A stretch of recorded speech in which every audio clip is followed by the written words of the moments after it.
Yok yok. El öpme başına dönelim.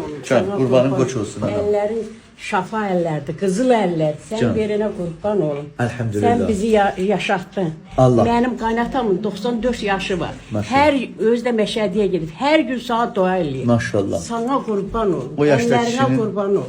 Can. Sen ta ne diyeyim sana? Dua elədim bəsdir.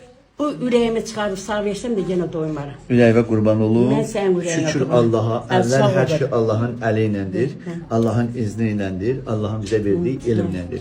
Biz nə qədər güclü elm qazansaq da Allah icazə verməsə qazana bilmərik. Düzdür. Qazansaq da xərcləyə bilmərik.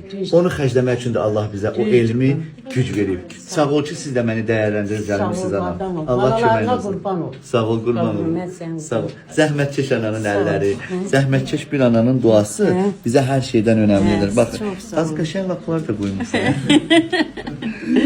Ay. Sana qurban Mənim anamın da əlləri zəhmətkeşdir. Onun əllərinə qurban olaram. Sağ ol, həkim. Onun dırnağına, ayağına, zəhmətkeş anaların, zəhmətkeş insanların hesabınadır dünya. Allah deyir bəndəsini işdə əziyyət çəkəndə, tər çökəndə Allahın xoşuna gedir, sevinir. Çox sağ ol anam. Sən də sağ ol. Məni də bu işimi belə qiymətləndirdiğiniz üçün çox sağ ol. Sən də sağ ol. Gözün aydın olsun.